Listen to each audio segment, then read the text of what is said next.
Follow your heart, a tale of dreams and determination. In a quaint Yorkshire village, nestled among rolling green hills, there lived a young girl named Elsie Hawthorne. Elsie was known for her boundless curiosity and her love of the countryside. She would often wander the meadows with her loyal sheepdog Alfie, dreaming of the world beyond the hills. One bright summer morning, Elsie sat on the edge of a stone bridge that crossed the river wharf, watching the water sparkle under the sunlight.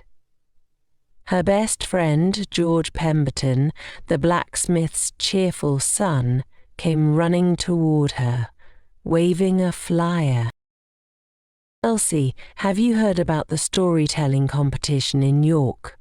George asked, breathless from his run. "Yes," Elsie replied, her hazel eyes lighting up, "but I'm not sure I'd be any good. What if my story doesn't measure up?" George laughed and gave her a playful nudge. "That's daft. You tell the best stories in the village. Remember the one about the talking owl? My little brother still talks about it." Despite George's encouragement, doubt lingered in Elsie's heart. That evening, as she sat in her family's cosy stone cottage, her grandmother, Maude, noticed her quiet mood.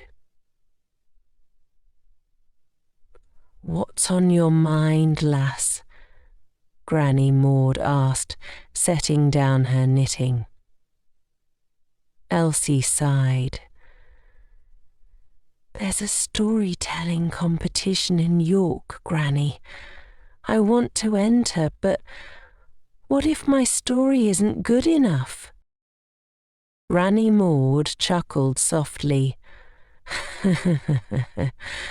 "Have I ever told you about the daisy in the moor?" Elsie shook her head. Granny Maude leaned in, her voice warm and wise. "Once on the wild moors of Yorkshire, there was a little daisy growing among the heather. It was tiny and plain compared to the big, bright flowers. The daisy thought it didn't matter, but one day a poet passed by and said, 'What a perfect little flower. You see, love, it's not about being the biggest or the brightest. It's about being true to who you are.'" The next morning, inspired by her grandmother's story, Elsie made her decision. With Alfie trotting beside her and George carrying her satchel, she set off for York. The competition was held in a grand hall, buzzing with storytellers from across Yorkshire. Elsie's turn came, and her heart raced as she stepped onto the stage.